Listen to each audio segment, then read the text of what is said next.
Now here I'm going to move back over here towards the iMac and show you a couple other little toys. As I mentioned earlier, the P200 is MIDI'd to the iMac. Turn the MIDI on, so we're triggering soft synths and Logic.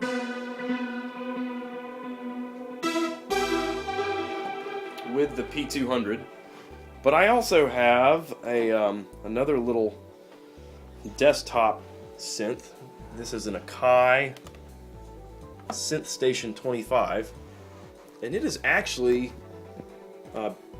built. It's got an iPhone dock built into it, but I never use it for that because, well, my iPhone just really can't handle that kind of work. But this is a great little. It's a great little desktop controller. It's real basic. It's just got a couple of buttons, a program change button, octave, and pitch and mod wheel. But it's great, you know. Here, great for bass lines, and it doesn't take up much space on the desktop. I like to kind of tuck it up underneath there, so it doesn't take up much space. That's been invaluable, though, especially on the road. I can stick it in my my laptop bag and work on things in the hotel room and things of that nature. So, and also I do have an iPad Mini that is running Animoog. Now, so far though, I haven't really used it for anything other than as a toy. But Animoog is a great little synth for iOS devices. There are tons of other apps now. There's so much stuff that's available. Animoog is great. I think it was maybe $10. I don't have any kind of controller interface for the iPad yet. So far, I use it actually more for just reading charts and things of that nature when I'm working live. But the iPad obviously is pretty convenient, and I hope to use Animoog for something more than just as a toy here in the future. So, moving over here to the right, we have some more MIDI hardware. And this is this is kind of a unique section of the studio because we've got some other pieces here that we're kind of get somewhat, I wouldn't say experimental, but got some interesting pieces over here.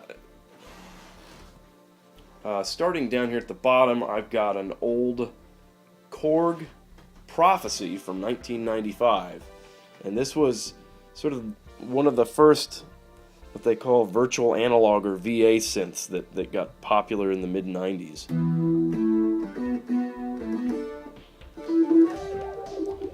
And the Prophecy is an interesting little piece. For starters, it is monophonic, which is highly unusual for digital synthesizers. It also has a lot of really neat real-time controls, which were, again, at that time, in 95, those kind of features were not as common. You know, that was the era of the workstation. So we have over here, we've got your typical pitch bend and mod wheel, but we also have this really cool expression bar with a ribbon controller, which makes some neat sounds. So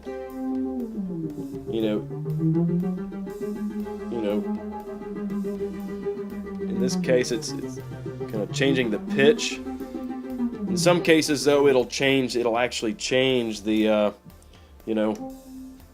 let me see if I can find one that. Oh, that's kind of cool. So you can actually assign this thing to control various different other parameters on the synth. So this is a handy little piece. I don't use it for a whole lot, but it's fun to have. Starting with the rack, I've got got an old turntable that I use frequently. And starting from the top down, we've got a patch bay where I can route some of the synth inputs and outputs. Down below that we've got an Alesis QSR rack mount synth that is from about 1997, and the QSR is a rack mount version of the QS line of synths that Alesis came out with in the mid-90s, the QS7, QS8. It's rather dated, but I've just always had a soft spot in my heart for these sounds. It's got some pretty nice pads and some leads. I've been using this sound set for about 15 years, and I don't know, there's just something about it that I've just always liked. But they do sound a bit dated. It's got a lot of sounds in there. I think over 800, which for the time was kind of a lot. I really don't use it a whole lot, but I like it. Like I said, it's sort of got a kind of hold on to it for nostalgic reasons. Down below it, though, we have a piece called the Roland MVS-1, which is a vintage synth emulator from 1992. And this is a great little piece. It's got some great like Jupiter-style pads and some mini Moog leads. Somewhere in there, it's got some of the best Mellotron samples I think you'll hear out of a Rompler from that period. Let's see, I'll just go up here and sample some of these. I think this is the